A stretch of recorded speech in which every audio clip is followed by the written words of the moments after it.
رسول الله مبارک قربان شم چې جمعې منځ وکړ په هغه بنو سالم کې ځان سره جی او ابوبکر صدیق رضی الله تعالی عنہ په اوخه باندې سور کړ او په لاره باندې روان شول. هر صحابي دا خواهش وو چې رسول الله مبارک زمونږ په کور باندې جی پړه واچي. د هر چا دا خواهش چې رسول الله مبارک زمونږ ځای کې پړه واچي. نو بعضې صحابه کرام به بې اختیاره شول او ورمنډه به یې کړله، د اوښ هغه مهار به یې ونیو. نو رسول الله مبارک به ورته وی دعوها فانها مأمورة، پرېږدئ الله پاک دې ته امر کړی چې په کوم ځای باندې دا سملاسته زه به په همغه ځای باندې پاتې کېږم. اوښه روانه ده، بلکل پرېخوستلې شوې ده.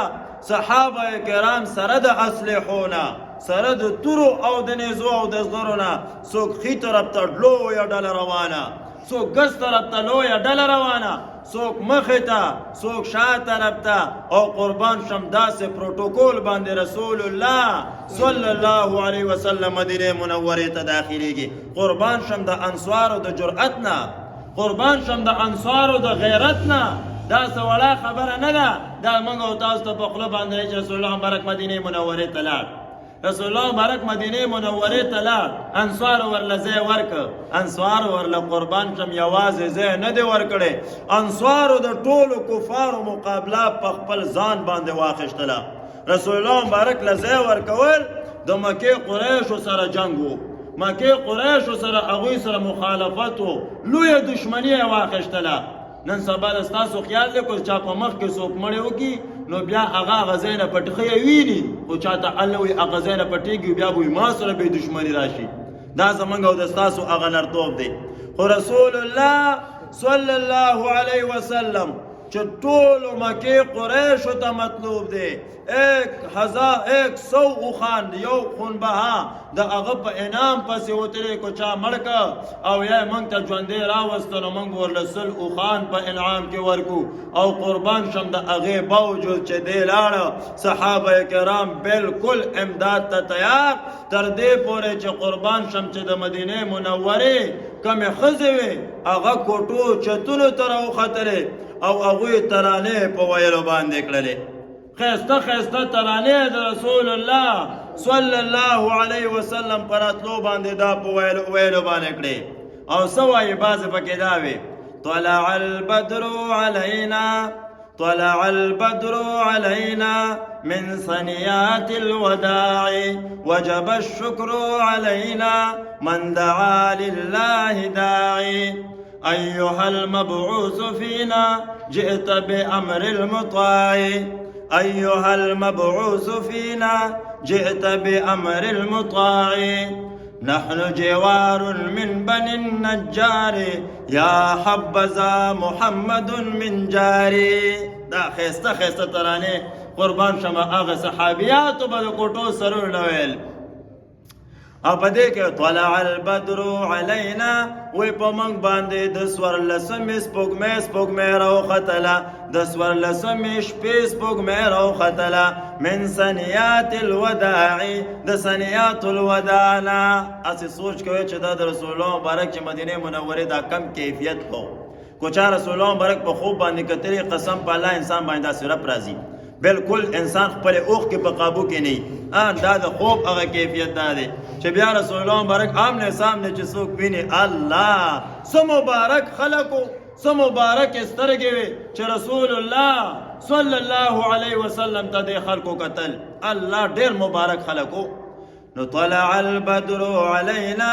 من ثنيات الوداع وجب الشكر علينا من دعا لله داعي. وی په الله پاک وی په موږ باندې د الله پاک شکر واجب دی چې په موږ کې یو قسم موجود وي او د هغه خوله وازیږي نو هغه به د الله پاک شکر ادا کوي چې څلور کونځه دنیا کې الله پاک پیغمبر زمونږ علاقې ته راوسته. أيها المبعوث فينا جئت بأمر المطاع. اے را لګل شوی پیغمبره، اے را لګل شوی پیغمبره، تا مونږ ته راتګ کړی دی په هغه امر سره چې د هغې تابعداري قربان شم واجبه ده.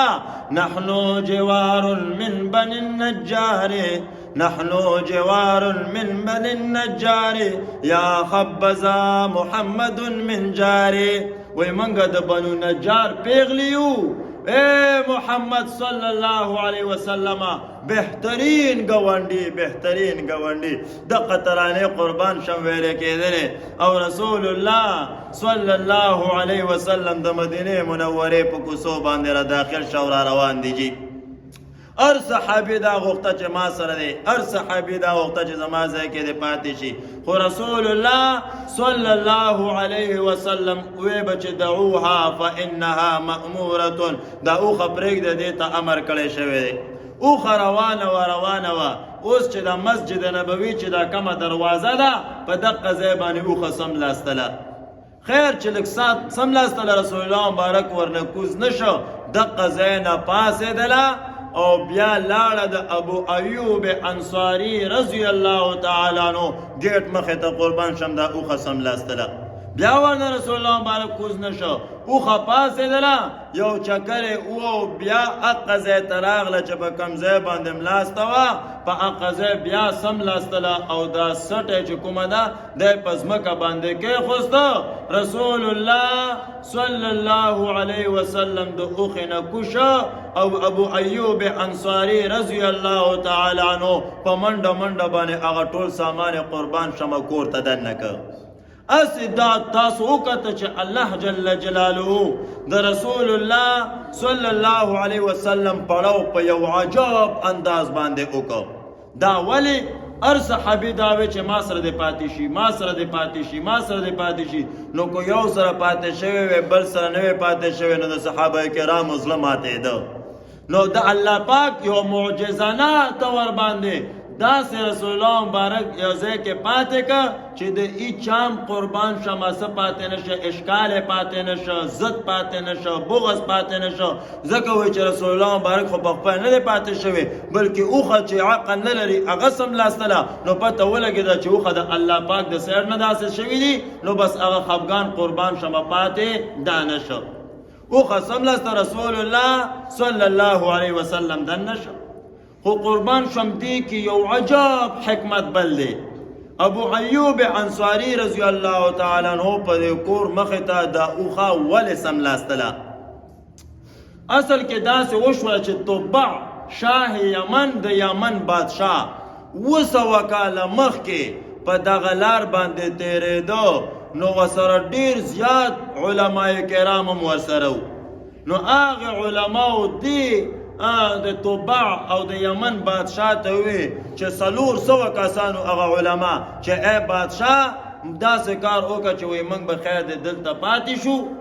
او دا ځکه چې وی دا د اخیری نبی د حضرت محمد صلی الله علیه وسلم دا هغه د هجرت ځای دی وی موږ به دلته پاتې شو نو هغه بادشاه ورله اجازه ورله ورکړه او ټول کورونه جوړ کړل او ټول ودونه وکړل او یو کور د رسول الله صلی الله علیه وسلم په نوم باندې جوړ ک یو محل یو کور پکې د رسول الله مبارک په نوم باندې جوړ ک بیا په د 400 علماء کرامو کې چې کم هغه مشر عالم وو هغه روغخت ورته وای چې راشه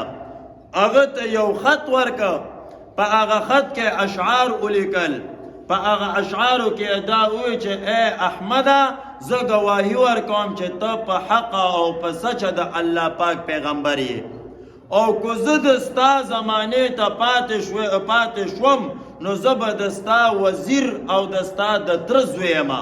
او د ستا امداد به کوم او د ستا په دشمنانو باندې به د ستا سترګې زه یخوند هغه زه به زه څه کېږم جنګېږم هغه خط یې راواخیسته او په هغې علماو کې چې کم مشر عالم و هغه لی ورکړه چې دا خط واخله ته چې کله مرې نو دا خط به بیا خپل بچي ته ورکې هغه بچي ته به دا وصیت وکړي او هغه ته به وایي چې ته مرې نو هغه بیا خپل بچي ته وصیت کوي نو دقه سیجی په طبقه باندې دا خط راورسېده ابو ایوب انصاری رضی الله تعالی عنہ ته دا ابو ایوب انصاری رضی الله تعالی عنہ دا هغه عالم په بچو کې را روانو نو کو اوس ویم چې رسول الله مبارک د چا په کور کې پړاو نه دی اچولې بلکې قربان شم په خپل کور کې پړاو اچولې دا کور رسول الله صلی الله علیه وسلم هغه طبع بادشاه چې کوم د یمن بادشاه هغه قربان شم رسول الله صلی الله علیه وسلم د پاره تیار کړو خیر رسول الله صلی الله علیه وسلم دن نشو صحابه کرام عجب مینه دا سچ ویم قسم په الله کو دی کې نه اخو نه مبالغه شتا نه پکې کنایات شتا نه پکې مجازات شتا بالکل او به صحابه کرام هم دقه سیو دا سچ ویم په هم دقه سي انداز باندې صحابه کرام مینوا د رسول الله صلی الله علیه وسلم سره ابو ایوب انصاری رضی الله عنه رسول الله مبارک تاسو دوه چته کور دیږي تاسو به برچت کې اوسېږئ موږ به بخکته چت کې اوسېږو ځکه وایي کو چېرته موږ به راوخېږو تاسو بخکته زموږ به د خپې به ستاسو د پاسه راځي نو دا مناسبه نه ده خیر هغه ورته رسول الله مبارک ورته چې نه مال خو بار خلک راځي کله یو ځای او کله بل ځای نو لحاظه دا خو چې کومه ده تاسو ته بیا تکلیف یو د تاسو کور والا وته خیر د تاسو بره اوسېږئ او موږ بخکته اوسېږو لو امدقس ابو ایوب انصاری او داغه اهلیه مبارکه هغوی بره په بالخانه کې پاتې کېدل به او رسول الله صلی الله علیه وسلم بخکته چت کې خو دوی به دومره احتیاط کوو چې بس یو ګوټ کې به ملاستو هسې نه چې چېرته وایي زموږ خپې د رسول الله مبارک باندې رانشي یو ورځ ورنه د اوبو لوښې توی شو یو کمبل دی په ټول کور کې هغې باندې به دوی ګزاره کوله بل هېڅ نشته غریبانانو چې اوبه ورباندې توی شوله چتونه خو کمزوري وو نو دوی ویرېدل هسې نه چې دا اوبه لاندې لاړې شي په رسول الله مبارک باندې ورنشي هغه خپل کمبل یې ورباندې ورواچو زر ورباندې هغه اوبه راوچه کړلې هسې نه چې رسول الله مبارک ته قربان هسې ستاسو څه خیال دی چې داسې یخني او په کور کې یوه کمبلي او هغه یو کمبل هم درته لوند شي نو هغوی به شپه څنګه تېره کړي خو قربان شم د صحابه کرامو نه روزانه به روټۍ تیاروله او هغه روټۍ به رسول الله صلی الله علیه وسلم ته لیږله او هغه به خوړه هغه ځای نه به چې کومه ترکاري را واپس شوله نو چې په کوم ځای نه به رسول الله صلی الله علیه وسلم خوراک کړی نو هغه ځای نه به دویم خوراکونه شروع کړل برکت دپاره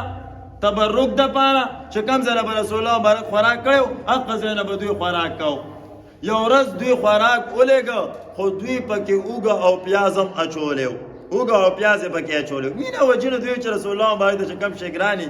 نو خیر دا پکې څه لږ نوی شی پکې ورسوا کړی اوږه او پیاز یې پکې ورسوا کړی تړکه مړکه ورته برابر کړی و نو چې کله دا خوراک رسول الله صلی الله علیه وسلم ته لاړ نو هغه خو نه خوړه د هغه ځای نه قربان شم همدقسې بیا هغه لوښی واپس راغی چې ابو ایوب انصاري رضی الله عنه وکته نو هغه لوښي نه خوراک نه انتهایی خفه شو دغه ځای نه په منډه باندې لاړ او رسول الله مبارک ته ویل چې رسول الله مبارکه زه او ام ایوب چې د بیبي وه وایي موږ دواړه خو دا غوښتل چې تاسو کوم ځای نه خوراک کړی موږ به د هغه ځای نه خوراک کوو تاسو له موږ روټۍ ترکاري راولېږله او تاسو ونه خوړله هغه ورته وی چې تاسو پکې اوږه او پیاز اچولی او لحاظه ما سره د فرشتو ملاقاتونه کیږي او دې نه بدبویي راځي او فرشتو ته بیا د دې بدبویۍ نه قربان شمه تکلیف وي نو په دقې بنیاد باندې ورنه ما خوراک دا نه وکړی نو ابو ایوب انصاری رضی الله تعالی په کور کې رسول الله صلی الله علیه وسلم پاتې کېدو مدینه منوره بالکل روښانه برای ابن عازب رضی الله عنه بیان فرمایی چې کله رسول الله صلی الله علیه وسلم مدینه منوره ته راغی د مدینه هر ذره قربان شمه دا روښانه وه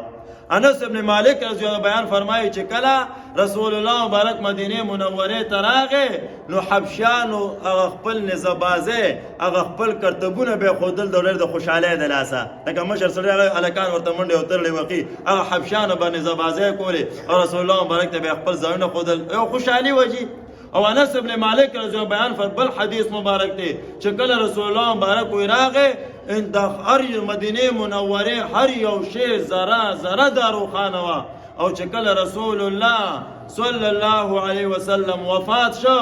نو د مدینه منوره هر یو شی تک تورتم و تر دې پورې چې کله وی په منګ وی په رسول الله صلی الله علیه وسلم باندې خاورې واړولې لاسونه وی منګ لا د خاورو نه سنډلې نه و چې په خپلو زړونو کې تغییر او تبدل قربان شم دا محسوس کو خیر رسول الله باندې دنیا ته الله پاک یو نور را لګلو نو قربان شملار مدینه منوره ته بس خلق را شروع شول څه دپاره ملاقاتونو دپاره نو چې کوم د یهودیانو عالمان راغلي دي او همدارنګې چې کوم ملاقاتونه شوي دي څنګه انداز باندې خلق مسلمانان شوي دي انشاءالله چې کومه د روانه جمعه کې وه په هغې باندې خبره کوو